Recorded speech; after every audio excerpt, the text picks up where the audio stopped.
By what token can man live after death? By his work. Poe, de Maupassant, Balzac. These great writers of horror stories live on. Listen to the Weird Crcle.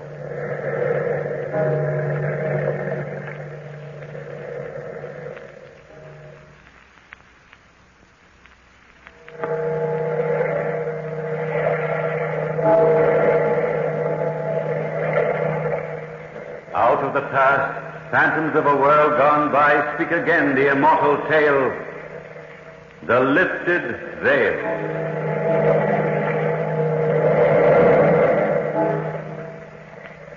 A certain Dr. Minier was working in the experimental laboratory of his office when young Latimer Hemming dropped in to see him.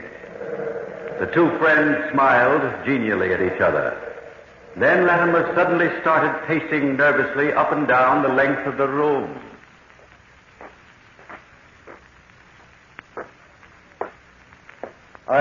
I don't know why I came to you, Doctor. You're the last person in the world I'd expect to believe in psychic phenomena. I don't know about that. What's bothering you, Latimer? Well, it's all so incredible.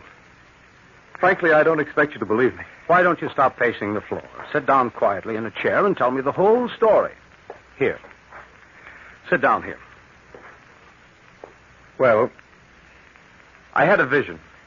A premonition, a warning. The veil of the future lifted, and I saw into it. Are you sure? Yes, I'm sure. No, I'm not insane. There's never been any insanity in my family. Ask my father. He'll tell you the Hemmings are constitutionally solid as a rock. Yes, I know. Tell me more about this lifting of the veil, this premonition. Well, the first time it occurred was about 3 years ago, shortly before Bertha and I were married. The first time, Latimer? Yes, it's recurrent. It comes again and again. Oh.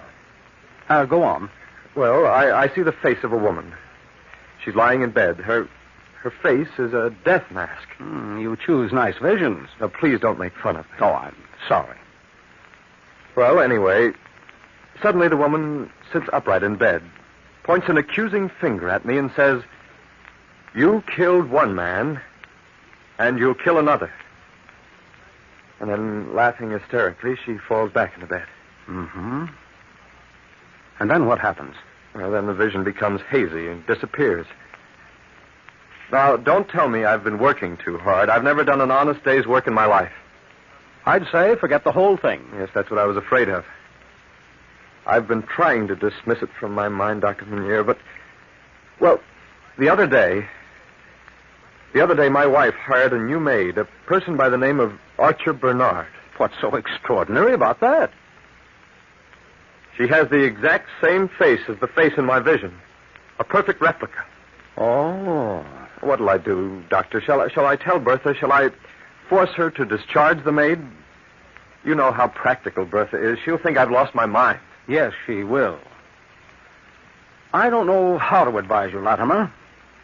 But if this Archer girl threatens your peace of mind, there's only one thing to do. You mean dismiss her? Yes.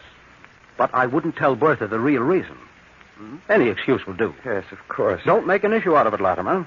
Women get stubborn at times. Yes, how well I know that. Doctor, would you do me a favor? Why, certainly. You're a good friend of Inspector Kane at headquarters. Would you have him do a little checking up on Archer? Yes, I'll do it. No harm in investigating a woman, I suppose. Stranger visions than this one of yours, my boy, have come to my attention. Well, I'll see you at dinner tonight. At dinner? Yes, your wife invited me. Oh. And frankly, I'm rather curious to see this new maid, Archer Bernard, myself. Well, good night, Doctor, Good and night. thanks. Thanks tremendously.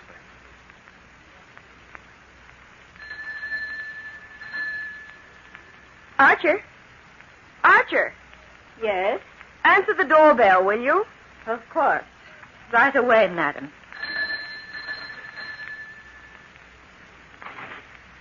Good evening, Mr. Hemming. Oh, good evening, Archer. I'm sorry, I forgot my keys. Is my wife in? In the living room, sir. Oh, thank you. Hello, darling. I'm sorry I'm so late. You are late, Latimer. Shame on you. There'll be guests for dinner this evening. What kept you so long? I dropped by Dr. Munir's office. Aren't you feeling well? No, not too well. Oh, poor pet. Is my father coming over this evening? Yes, and please be nice to him. I'll be charming to him. That is, if he'll just stop trying to run my entire life for me.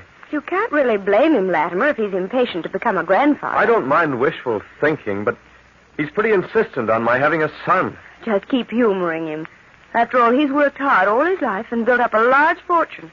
He just wants to be sure there'll be heirs to carry on the name. Bertha, Yes? What is it, dear?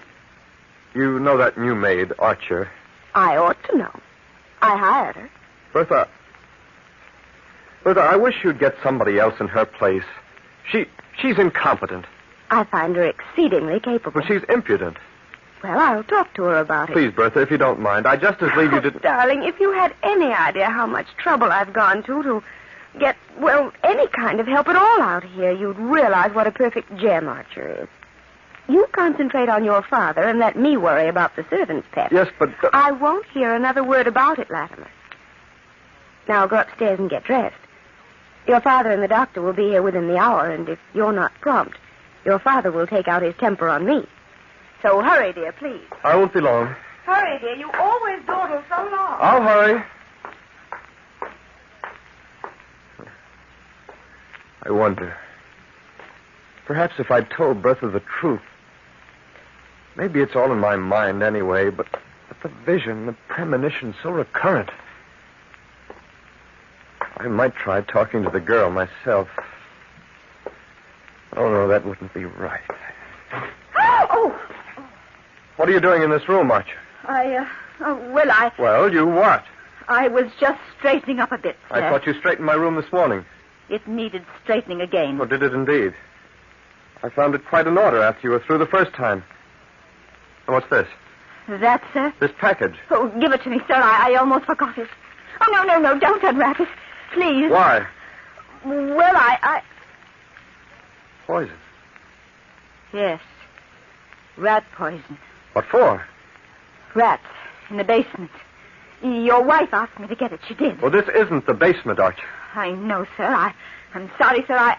Take that rat poison and stay out of my room. Yes, sir. Sorry, sir. I wonder. Archer Bernard. The face in my dream. My evil genius.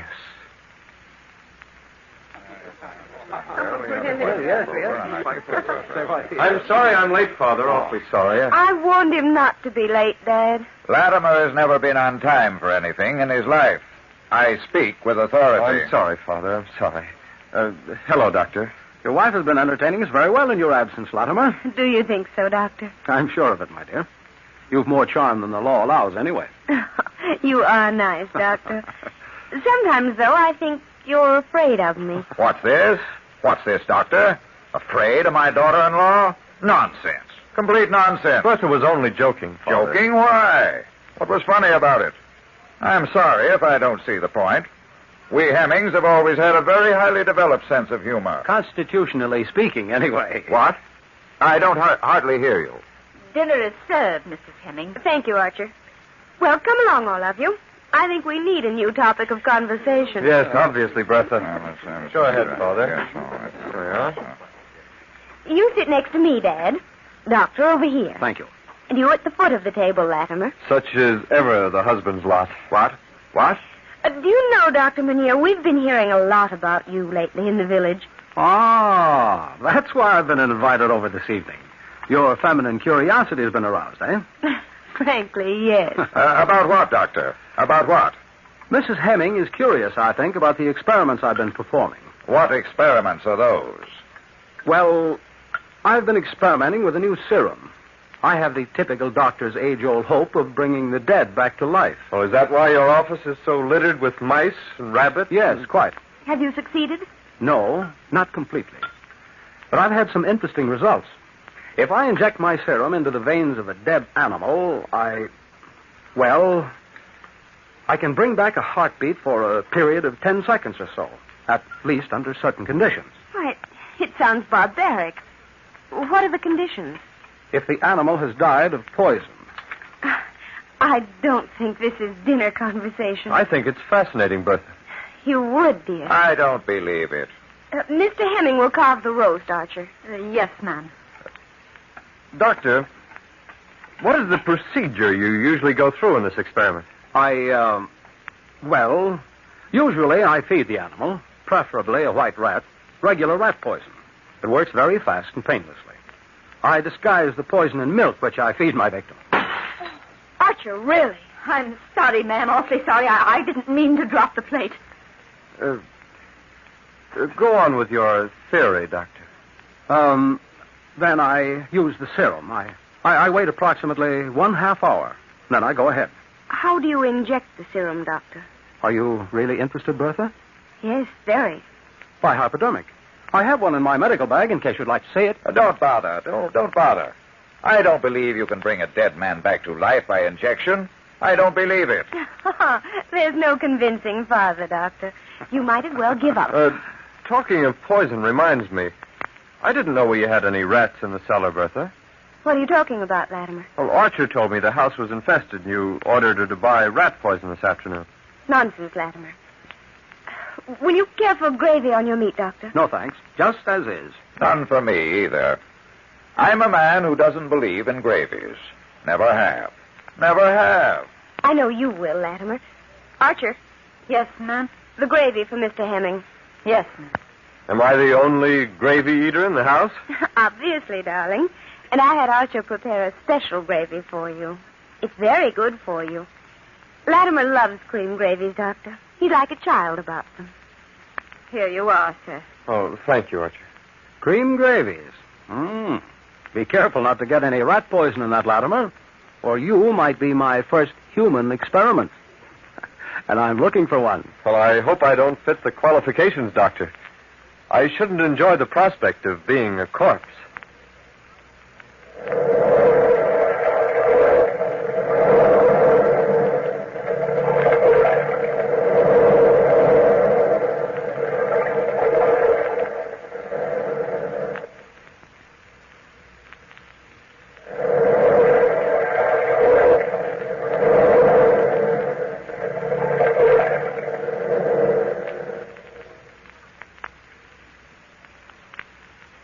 It's been a very enjoyable evening, Bertha. A very enjoyable evening. Nothing I enjoy so much as discussing life. Yes, discussing life. You must drop over soon again, Father. Latimer? I wonder where he's gone. Probably to the kitchen. He raids ice boxes at midnight. I'll get him, Bertha. Never mind, he'll come out eventually, if Dad doesn't mind waiting. No, I'll go get him. I don't see how you put up with him at times, Bertha. A lovely girl like yourself must have a lot of patience to stand for my son's nonsense. He's my husband. Well, you scared me for a minute, Doctor. Did I, Latimer? Your family is asking for you.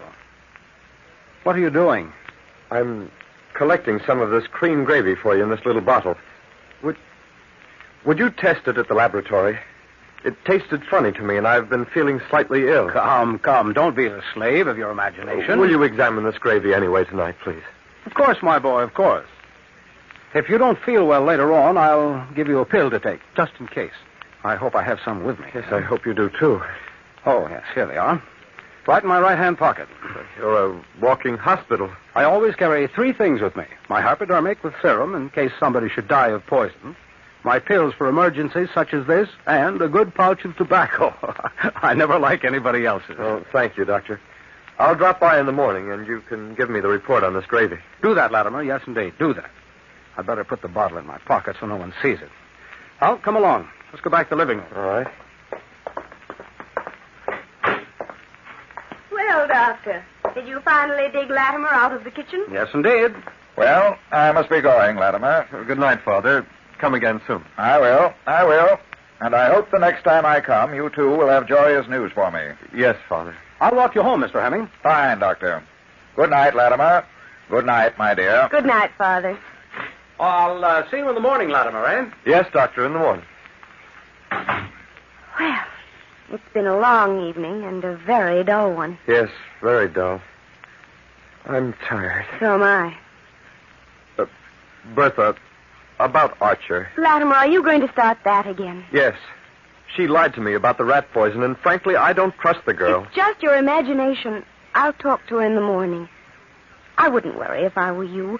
If I don't get a satisfactory explanation, I promise I'll discharge her immediately. Yes, I wish you would, dear.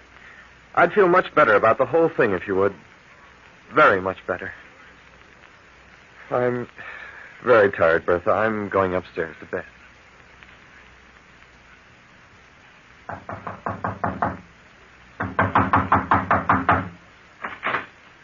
Oh, good morning, Latimer. Good morning. You keep your word, don't you? Up at the very break of dawn. I didn't sleep very well last night, Doctor. I don't wonder. Come in. You see, as soon as my wife and I were upstairs, I had a recurrence of the premonition. You did? Yes. That's very strange. Why? Sit down, Latimer, and I'll show you why. Sit down over here near these 2 test tubes. Over here? Yes, that's right. Now, look. Here are 2 test tubes with colorless liquid inside of them. Yes. In this little box next to the first test tube is some rat poison. Now, as I drop some into the first test tube, what happens? The liquid is turning red. Very good so far. Now, in this jar is the cream gravy you were served last night. As I drop some into this tube, what happens? It turns pink. Which means only one thing. That a small amount of rat poison is present in the gravy. Small amount? Just enough to make you ill, not to kill you. It's a cute little trick. Progressive illness. Nobody would ever suspect poison in that case. It would take about 7 months before you die. Nice girl, Archer, huh? Yes, very nice. But why has this been tried?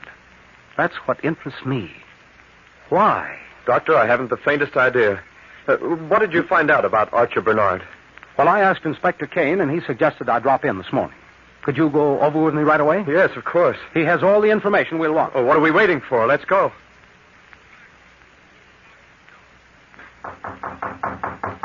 Come in.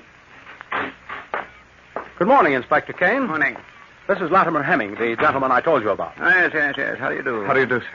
Sit down, gentlemen. I understand you've inquired about a certain Archer Bernard. Yes, I did. What do you know about her? We ask you first. Well, we've already made quite a thorough investigation of the lady in question. Yes? Her name is not Archer Bernard, but Doreen Macefield. Macefield? Why, that's my wife's maiden name. Doreen Macefield. Why, this Archer woman must be my wife's Sister, yes. She's her sister. Dr. Bertha once told me about her sister. Yes, Doreen Macefield was arrested 5 years ago for petty theft.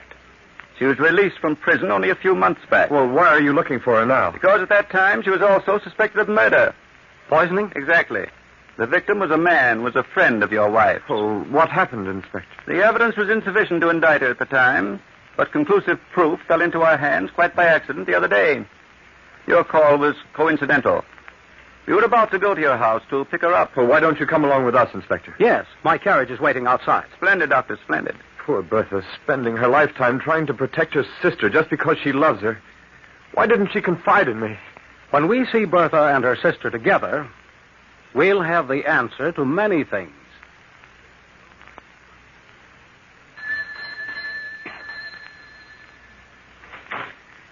Latimer. Hello, darling. Are you all right? Of course I'm all right. This is Inspector Kane, Mrs. Hemming. How do you do? What's this all about? Come in, Inspector. Thank you. Latimer. Darling, it's about Archer. Archer? Just what is it? Bertha, I know the truth about Archer. Why didn't you tell me? Latimer, Archer isn't my problem. I didn't want to burden you. Now, Mrs. Hemming, don't you worry. Just call in your sister, please. I can't, Inspector. I can't. The inspector's not going to hurt her, dear. He just wants to talk to her. There's nothing for you to be afraid of. Latimer. You've protected your sister all your life, Bertha, you poor darling. Go ahead, Mrs. Hemming. Call her. Archer. Archer. Look, Doctor, look. Her face is bloodless. It's ghastly, like the face I see in my vision. Archer. She's sick, quickly. The woman's going to faint. Help me, Inspector. Sudden cause. Oh, I never wanted. Archer. Doctor, save. Archer. Oh, Doreen. Oh, Doreen, my darling sister. Doreen, It's no use, Bertha. Archer committed suicide. She's... Dead? Oh, no. No. Inspector, help me carry her into her room. I want to examine the body. Certainly. Oh, my sister. My darling sister. I loved her, Latimer. No matter what she did, I loved her. Of course you did, Bertha. Of course you did. Take her feet very gently, Inspector. Which way is her room, Mrs. Hemming? At the head of the stairs. Ready, Doctor? I'll come along. No, Mrs. Hemming. No, Bertha. Why don't you go to your room and rest? If we need you, we'll call you. But I... Please, do as I say. I'm still your doctor, remember. Oh, all right. Latimer, as soon as you can, join me in Archer's room. Yes, Doctor, as soon as possible. Oh, Latimer, will you forgive me? Forgive you, Bertha. There's nothing to forgive. You're a very honest, faithful person. Now, come. Come along, darling. Lie down and rest. This has all been such a frightful shock to you. Oh, dear Latimer. So understanding. So understanding.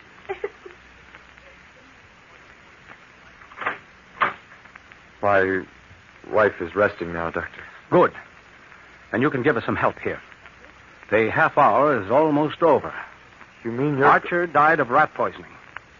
I feel that this first human experiment will be a definite benefit to the future of science. Yes, but this is not a scientific laboratory, Doctor. No, I realize that, but this opportunity comes once in a lifetime. The doctor is quite right, Mr. Hemming. Give him permission to go ahead. If my wife ever found out, she'd die of horror. There's no need for her ever to know. The half hour is drawing to a close, Latimer. Have I your permission? I should say, has science your permission? Yes, of course, Doctor. Go ahead. Inspector, help me roll up the sleeve. Certainly.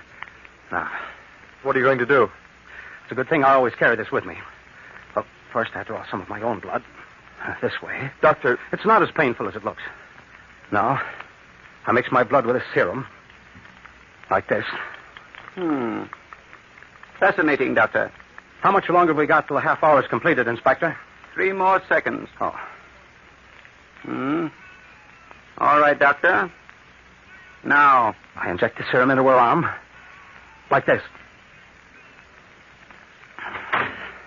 What are you doing, Doctor? Bertha, stay out of this room. Don't you dare experiment on my sister. Don't you dare. Hold her back, Inspector. Easy, my dear, easy.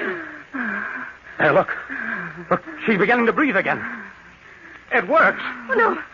Oh, Bertha. Bertha, I hate you. No, sister, no. I went to jail for you 5 years ago because I loved you. No. And you abused Archer. her. No, darling. It was I that took the blame for everything you did. No, sister, no. Admit it, Bertha. Admit you killed one man.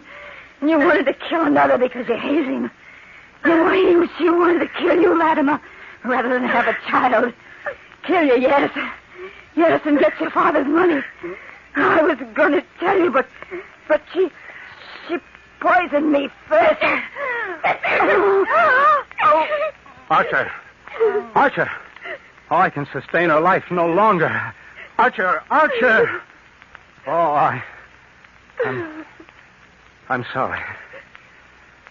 Archer Bernard is dead. She lied. I'll try to leave the room, Mrs. Hemming. You'll be wanted at headquarters. It's not true, Inspector. It's not true. I'm afraid it is, Latimer. When the dead return to life, they have too short a time to lie. Bertha, you... I'm sorry to have to tell you, Mr. Hemming, that we have suspected your wife for a long time. We could have proved her guilt without a voice from the grave. Come along, Mrs. Hemming. Bertha. Doctor. The veil. The lifted veil. The premonitions come true.